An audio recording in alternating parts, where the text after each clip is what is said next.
ខ្ញុំនឹងមកបង្ហាញជូនអំពី3ចំណុចទី1ខ្ញុំនឹងបង្ហាញជូនអំពី album ហើយនឹង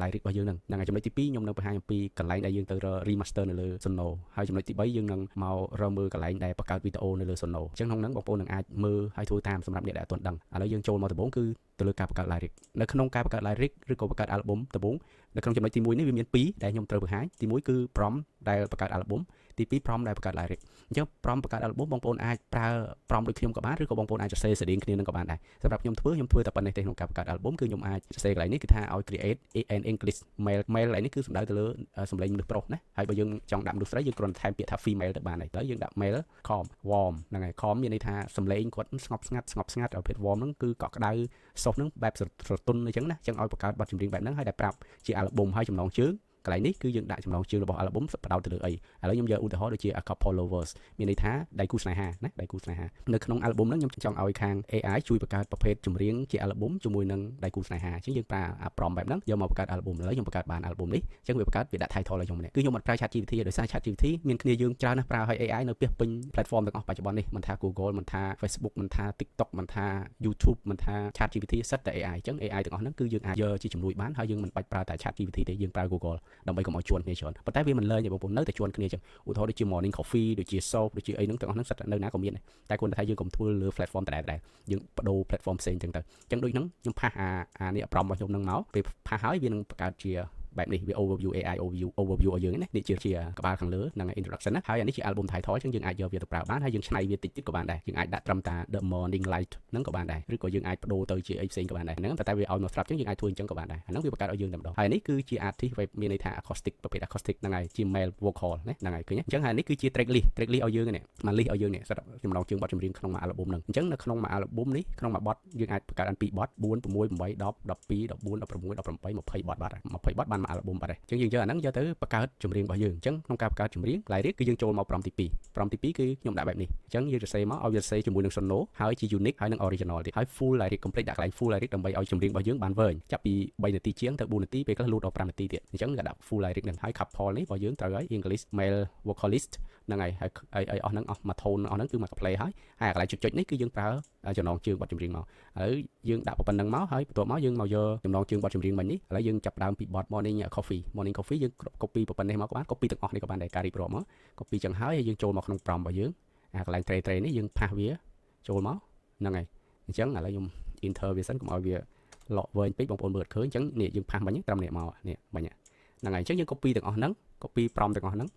បងប្អូនអាចមើលហើយសរសេរតាមណាបើចង់បានណាហ្នឹងហើយ copy ហើយតែបើបងប្អូននៅតែចង់បានទៀតហ្នឹងទោះទៅមើលក្នុង YouTube វីដេអូក្នុង YouTube ខ្ញុំដាក់នៅក្នុងនេះឲ្យដាក់នៅក្នុង description video description ឲ្យនេះ prompt ទាំងពីរហ្នឹងអញ្ចឹងយើង copy ហើយយើងចូលមកក្នុងនេះដូចខ្ញុំនេះខ្ញុំផាសបានហើយនេះបាន lyric ឥឡូវយើងធ្វើថ្មីឲ្យបងប្អូនមើលយើងធ្វើជាមួយនឹងអាប័ណ្ណហ្នឹងអញ្ចឹងយើង enter មកប្រើ Google ទាំងអស់បងប្អូនបន្ទាប់មកវាចេញមកនេះចេញមកអញ្ចឹងយើងចុចកន្លែង see more មកហ្នឹងហើយអញ្ចឹងយើងអស់មកនេះវាមាននេះវាចេញចំណងជើងអីគេ slow template វាចេញវាវិលហើយសិនរបស់យើងគឺអីគេ take ចំណងជើងមិញគឺ morning coffee ប៉ុន្តែនៅពេលដែលវាបង្កើតឲ្យគឺវាបង្កើតឲ្យ slow អីគេ amber ហ្នឹងมันយើងមិនបានបាត់ចំណងជើងថ្មីទៅអត់ហើយបន្ទាប់មកពេលយើងបានជាហើយយើង copy ទាំងអស់នេះមក copy មុនដំបូងធ្វើអញ្ចេះផ្លេចយើង copy ចំណងជើងហើយយើងចូលមកក្នុង sono នៅក្នុង sono គឺយើងត្រូវដឹងថាតើយើងចង់បង្កើតបទជាមួយនឹងមនុស្សប្រុសអញ្ចឹងយើងចូលកន្លែង see more option នេះ more option ហើយយើងយកកន្លែង male ឡើងនេះយើងចុចកន្លែង vocal gender នេះយក male មកបន្ទាប់មកយើងចុចលើវាវិញមកហើយយើងចូលកន្លែង song title option នេះយើងផាសចំណងជើងមិញចូលមកផ្លឹបណាចូលនេះហើយបន្ទាប់មកទៀតយើងចូលកន្លែង lyric យើង copy intro នេះមករ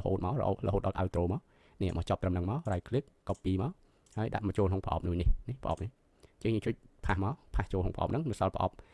style tag នេះគឺយើងត្រូវដាក់ដែរដើម្បីឲ្យប័ណ្ណយើងហ្នឹងវាប្រួសអញ្ចឹងយើងមកមើលនេះអានេះជា style tag នៅក្នុងនេះទេណានេះ style tag របស់យើងរបស់ Sono នេះហ្នឹងហើយអញ្ចឹងយើង copy នេះអញ្ចឹងយើង copy មកហើយយើងចូលមកកន្លែង style tag ផាសអញ្ចឹងមកអញ្ចឹងបងប្អូនធ្វើប៉ុណ្្នឹងហើយចុច create មកចុច create purpose វាបង្កើតបទចម្រៀងឲ្យយើងហើយអូខេអញ្ចឹងអាហ្នឹងខ្ញុំបង្ហាញប៉ុណ្ណឹងខ្ញុំឲ្យបង្កើតឲ្យឃើញនេះដោយសារតែខ្ញុំអត់ទាន់បានដូរឈ្មោះអ្នកចម្រៀងអញ្ចឹងនៅក្នុងហ្នឹងគឺយើងធ្វើប៉ុណ្ណឹងហើយយើងបង្កើតទៅបានបទចម្រៀងអញ្ចឹងរបៀបធ្វើគឺធ្វើបែបហ្នឹងអញ្ចឹងយើងបាន2បទយើងធ្វើបទថ្មីពេលបទថ្មីគឺយើងយក prompt នេះដដែលមកត្រឹមអានេះយើងលុបចោលមកហើយយើងដាក់ថ្មីមកយើងដាក់ចំណងជើងថ្មីមកជាមួយចំណងជើងទី2មកណាចំណងជើងទី2យើងផាសចូលទៀតមកហើយផាសចូលនៅក្នុងនេះទៀតមកហ្នឹងហើយអញ្ចឹងទៅបានហើយអញ្ចឹងយើងបានបទបន្តទៀតរហូតដល់ចប់បទហើយអាហ្នឹងគឺជារបៀបបង្កើតបទចម្រៀងតាមចំណូលចិត្តតាមអ្វីដែលយើងរៀបចំហ្នឹង អូខេអញ្ចឹងចូលមកដល់ចំណុចទី2ពីធំគឺយើងនិយាយអំពីទៅ remaster ក្នុងការ remaster នៅពេលដែលយើងផលិតបទចម្រៀងនឹងហើយបើយើងគិតថាបទចម្រៀងនឹងវាស្អាតល្អគួរសមយើងអាចយកបានហើយក៏យកទៅបើយើងស្ដាប់ទៅព្រោះហើយតែបើយើងស្ដាប់ទៅអត់ទៅព្រោះហើយយើងចង់ remaster ក៏បានដែរអញ្ចឹងយើងចូលមកឧទាហរណ៍ថាបទមួយនេះចុះបទមួយនេះយើងចង់ remaster បទមួយហ្នឹងអញ្ចឹងយើងគ្រាន់តែចុចកន្លែង track 3មកកន្លែង track 3នៅលើបទមួយហ្នឹងចុចលើវាពុបអញ្ចឹងមកប៉ុន្តែបញ្ជាក់បងប្អូនទោះតែយើងប្រើជា account pro កន្លែងហ្នឹងបានយើងធ្វើបានអញ្ចឹងយើងចុចលើវាហើយចុចកន្លែង create នេះវាមានពាក្យថា remaster pro ឃើញទេអញ្ចឹងយើងគ្រាន់តែចុចពាក្យថា remaster មកពេលអញ្ចឹងមកវាចេញមកនេះណាវាចេញមកវាមានពាក្យយើងអាចរើស model បាន model ហ្នឹងយើងអាច V5 ក៏បាន V4.5 ក៏បានដែរតែយើងយក V5 ទៅអង់គ្លេសព្រោះហើយនឹងច្បាស់ហើយបន្ទាប់មកវាមាន subtle ហើយនឹងមាន normal ហើយនឹងមាន high អញ្ចឹងបងប្អូនអាចរើសយកមួយណាក៏បានដែរព្រោះ high នេះវាអាចសំឡេងខ្ពស់នឹងឲ្យសំឡេងខ្ពស់ខ្លាំងអានេះពាក់ព័ន្ធជាមួយនឹង string សំឡេងទាំងភ្លេងទាំងសំឡេងហ្នឹងវាអាចខ្ពស់ខ្លាំងអញ្ចឹងទៅឬក៏វាអាចព្រោះមិនព្រោះបងប្អូនស្ទង់ខ្លួនឯងកន្លែងហ្នឹងអាចយក normal ក៏បានយក high ក៏បានយក subtle ក៏បានដែរមួយណាក៏បាន subtle វាអាចសំឡេងវារៀងទាបជាងមុនអញ្ចឹងទៅហ្នឹងហើយអញ្ចឹងអាហ្នឹងជាការសាកល្បងបងប្អូនហើយកន្លែងហ្នឹងពេលដែលយើងចុចហើយយើងចុច remaster មកឥឡូវខ្ញុំធ្វើឲ្យមើលនឹងកាត់ credit ខ្ញុំហើយតែធ្វើសាកល្បងឲ្យមើលសិនយើងគ្រាន់តែចុចឥឡូវខ្ញុំយក high ណាយក high ខ្ញុំចុច remaster តែប៉ុណ្្នឹងទៅវានឹងបង្កើត2បទនៅក្នុងមួយបទហ្នឹងទៀតនេះមួយបទហ្នឹងវានឹងបង្កើត2បទឲ្យយើងហើយយើងស្ដាប់ទៅបទមួយណាដែលព្រោះគឺយើងយកបទហ្នឹងទៅអូខេអញ្ចឹងរបៀប remaster គឺប៉ុណ្្នឹងនៅពេលដែលវាចប់ហើយបងប្អូនចង់បានបទមួយណាបងប្អូន download យកវាទៅហើយបើបងប្អូនអត់ចង់បានទេអាហ្នឹងបងប្អូនអត់ download ហ្នឹងក៏ប៉ុណ្្នឹងទេអញ្ចឹងនៅពេលដែលវា remaster វានឹង load នៅលើ screen នេះហើយអញ្ចឹងណាពេល remaster យើងចូលមក screen នេះវានឹងបង្កើតថ្មីឲ្យយើងនៅនេះបង្កើត remaster ឲ្យយើងនេះអញ្ចឹងវា remaster ឲ្យយើងនៅក្នុងហ្នឹងហើយយើងអាចស្ដាប់មើលមួយផ្លែតបាន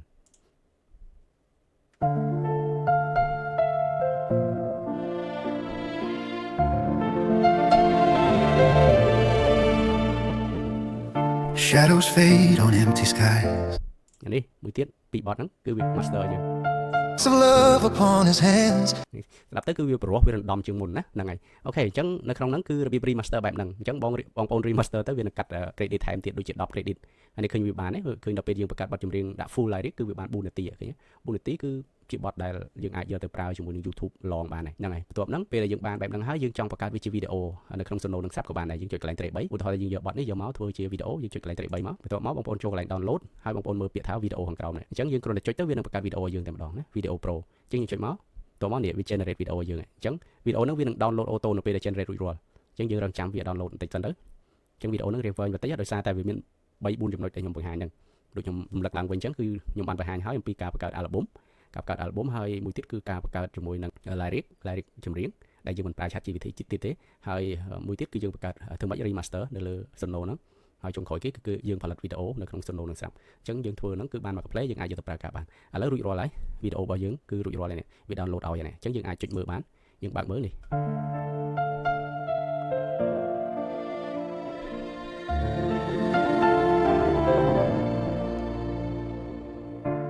អញ្ចឹងមក play បងប្អូនអាចធ្វើបានបែបហ្នឹង have well in the right time ជំនួយធ្វើបានល្អហើយត្រូវពេលនៅក្នុងនេះខ្ញុំចង់បញ្ជាក់ថាមិនថាបងប្អូនទាំងអស់គ្នាធ្វើជាមួយនឹង DistroKid ធ្វើជាមួយនឹង Dicto ធ្វើជាមួយនឹង MU ឬក៏បងប្អូនធ្វើចម្រៀងជាមួយនឹង website ណាដែលជាកម្មសិទ្ធិទេប៉ុន្តែសំខាន់គឺយើងមានកងជំនួយយើងធ្វើវាឲ្យបានល្អហើយមួយទៀតយើងធ្វើវាឲ្យចំពេលធ្វើបែបហ្នឹងទើបបានផលមកគូជាទីមោទនៈគេផុស MU រើបានច្រើននាំគ្នាសម្រុកទៅធ្វើ MU ចោល Dicto ចោល DistroKid អញ្ចឹងនៅពេលដែលឃើញគេរើ DistroKid បានច្រើនយើងចោល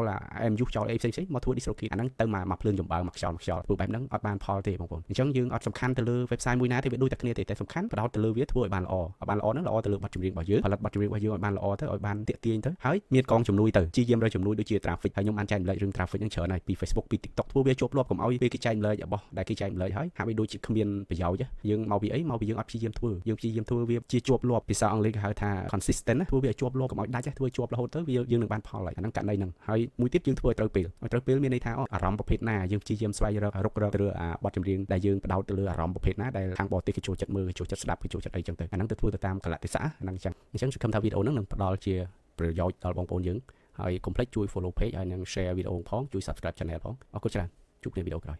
បាយបាយ